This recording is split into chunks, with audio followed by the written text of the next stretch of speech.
Dans les détails de cette vidéo, je vous donne des informations importantes sur ce que vous allez voir et sur l'actualité de mon spectacle. C'est la guerre. Quand je dis c'est la guerre, j'entends pas la guerre pam pam pam pam poum poum dans ta tête. Arrête de me tirer les cheveux. Si tu me tires les cheveux, je te mets des caca dans la bouche. Prends cette grenade dans la tête. J'entends pas la guerre Cyril Gain. Francis Ngannou. EA Sport in a game. C'était pas ma guerre. Non, je parle de la guerre des idées.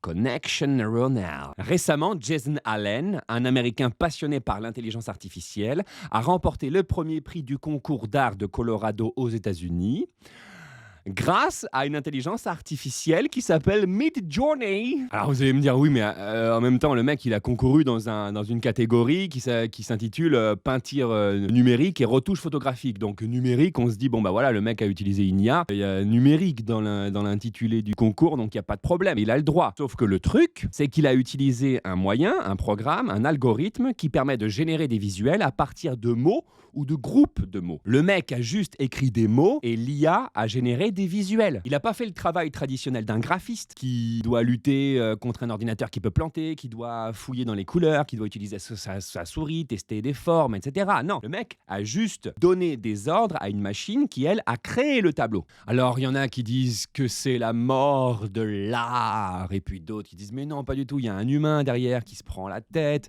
un humain qui réfléchit, c'est juste les outils qui changent, mais le processus de créativité, lui, il est toujours là, il existe toujours. Enfin, c'est la guerre!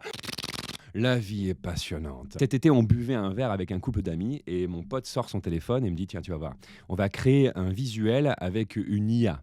Et il sort son téléphone et il appuie il écrit des mots et il appuie sur un bouton, genre le bouton OK, et il me dit tu vas voir. Et je vous jure, hein, en moins d'une minute, le programme lui a fait 4 propositions à partir des mots qu'il a écrits, 4 propositions comme un graphiste professionnel qui te soumet ses étapes de travail. Puis il me dit tiens, tu vas voir, on va affiner un petit peu cette proposition-là, je l'aime bien. Et hop, il appuie sur un bouton qui indique à l'IA d'aller dans telle ou telle direction. Bref, il donne des ordres à son outil dit intelligent, comme on répond à son graphiste professionnel pour orienter son attention sur tel ou tel aspect de ses propositions. Techniquement, j'étais pas ultra fasciné par le truc, hein, c'était surtout philosophiquement et puis juridiquement que ça me questionnait, hein, je me posais la question du droit d'auteur, mais lui était totalement excité par le machin, quoi. Et son excitation était contagieuse. Comme quand tu rencontres un fan de jazz en soirée et qu'il ou elle te parle de jazz avec un certain enthousiasme, bon, ça te donne envie d'aller découvrir 2-3 trucs. Bon, bah là, c'était pareil. On était en train de shooter dans le travail d'un graphiste en buvant du vin rouge ultra tannique. Et il me disait, mais tu vois pas toutes les perspectives de création que ça ouvre, c'est fou. Et c'est vrai que c'est fou, parce que c'est probablement la même